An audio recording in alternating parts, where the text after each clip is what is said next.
वो खामोशी से उठ खड़ी हुई और कहा, अब मैं चलती हूँ। आपसे बात करके अच्छा लगा। एक पल के लिए तो वो खामोश हो गया। ये कितनी अजीब लड़की है।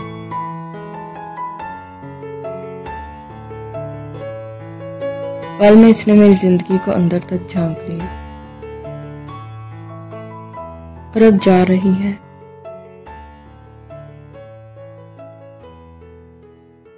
मेरे किसी सवाल का जवाब दिए बगैर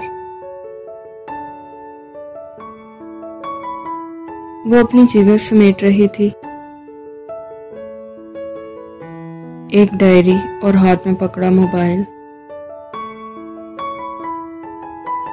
और पेन बैग में रख रही थी जब मैंने उससे कहा, सुनो।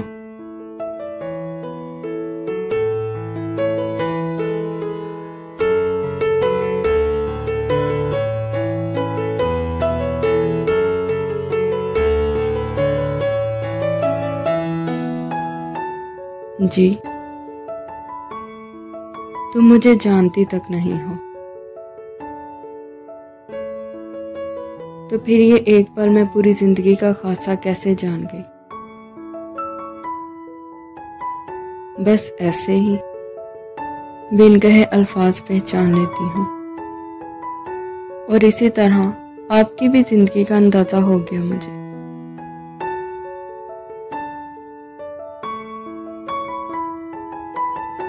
लेकिन कैसे?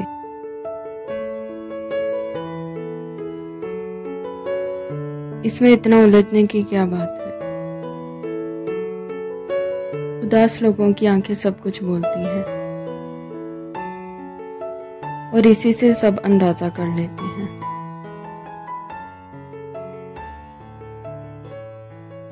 मैं इतने लोगों से मिला हूं, कुछ हैरानी में आई डोंट नो व्हाई कहकर वो खामोश हो गई। बहुत ही हैरानकुन बात है कि आज जिंदगी में पहली बार ऐसा हुआ है। चले अगली बार जिंदगी के बेहतर मुस्तकबिल के साथ साथ खुद पर तवज्जो दीजिएगा। हाँ, मैं कोशिश करूंगा।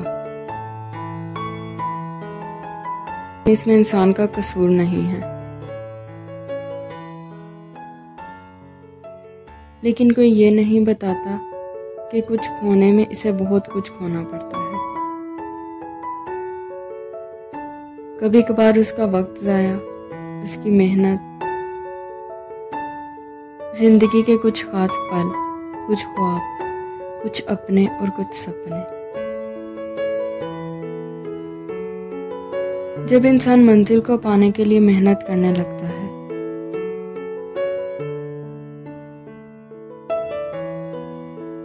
तो बहुत से लोग तनकीद का निशाना बनाते हैं।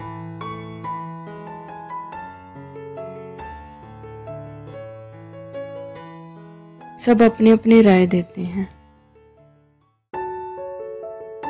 लोग इस मंजिल पर चलने से मना भी करते हैं। बाज़-औक़ात इंसान इस रास्ते से हट जाता है, बीच रास्ते के भटक जाता है। लेकिन जो लोगों की तनकीद के निशाने छोड़कर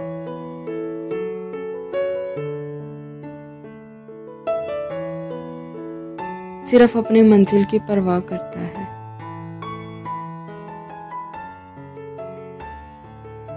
वो सीधा अपनी मंजिल के रास्ते पर कांटे और खारदार झाड़ियों जैसे लोगों को पीछे छोड़ते हुए आगे निकल जाता है।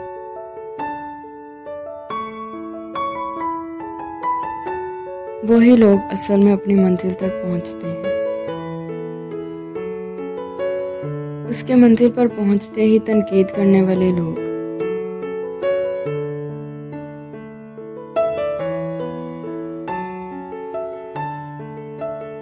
उसके खैर ख्वाहों में शामिल हो जाती हैं और उसके साथ खड़े होने की दुहाइयां देने लगती हैं। ये भी एक जिंदगी का दस्तूर है।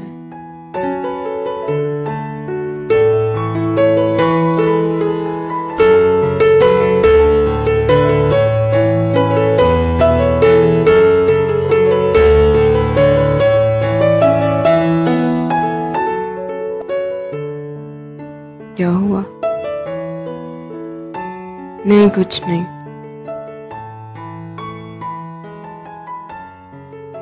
बस ये ख्याल आ गया था कि तुम बाकी सब जान सकती हो, तो आखिर ये भी मालूम होगा। छोड़ें इन सब बातों को।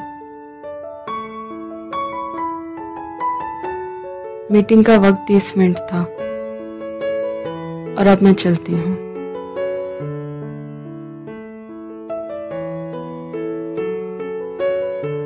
हाँ, लेकिन अभी 5 मिनट रहते हैं।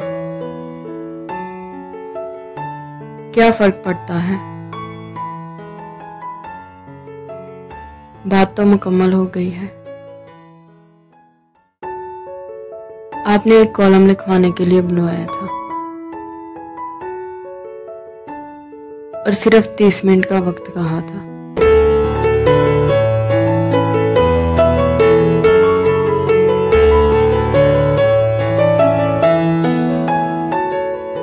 और आपने 30 मिनट के कॉलम में मेरी जिंदगी का खुलासा भी लिख दिया। बस बात शुरू हो गई और ज्यादा बोल गई मैं।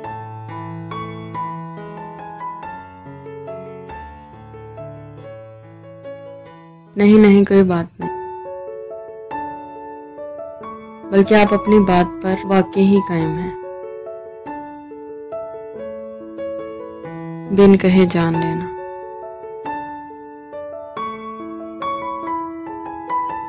आप दुनिया की बातों को छोड़ें और अपनी जिंदगी का आगाज करें। ये कहकर वो खामोशी से बाहर चली गई। उसे तोहफे के तौर पर फूल दिए गए।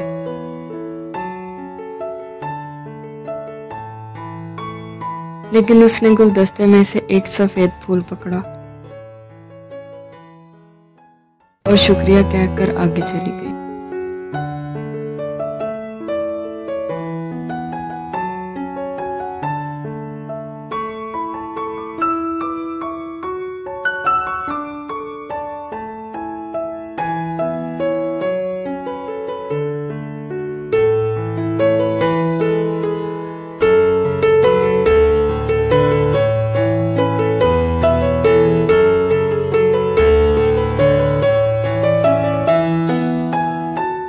इस वक्त वो बाहर पार्किंग तक जा चुकी थी,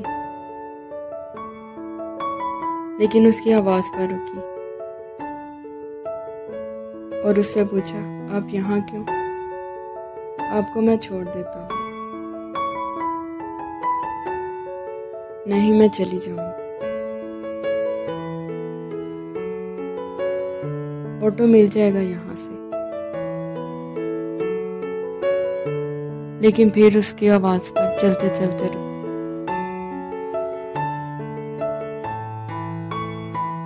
आपको सफेद फूल पसंद थे तो आप बता देती।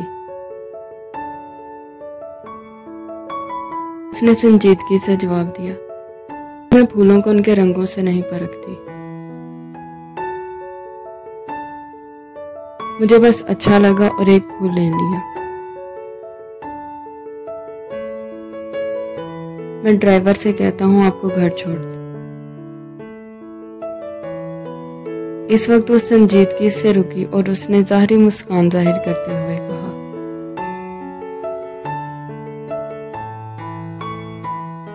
अमीरों से दोस्ती अच्छी नहीं होती और मैं खुद घर चली जाऊंगी। आपका बहुत शुक्रिया।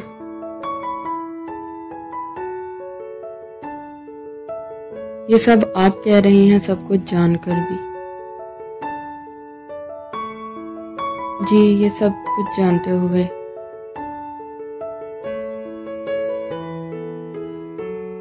और अब दोबारा मेरे पीछे मत आइए, क्योंकि मजबूत और बाकिरदार लोग पीछे नहीं आते। उसकी बात सुनकर वो शर्मिंदा हो गया और उसे सॉरी कहा, लेकिन उसने नजरअंदाज करते हुए नरम लहजे से कहा, नहीं, ऐसी बात नहीं है।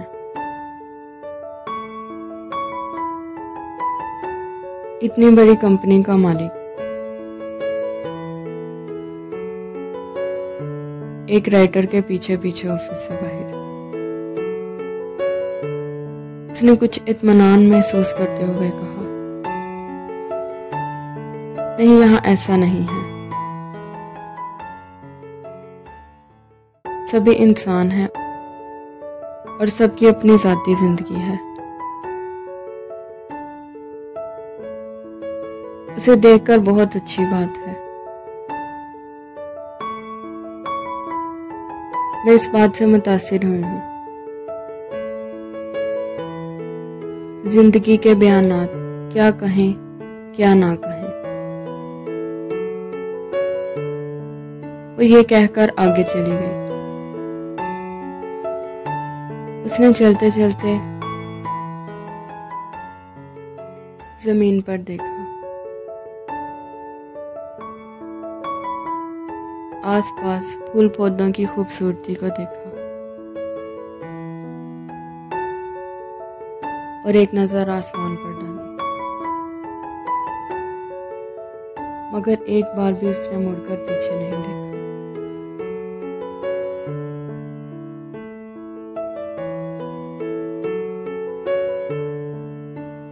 वो सादगी में भी बहुत ज्यादा खूबसूरत थी। उसे देखकर दिल करता था नजर ना हटाए,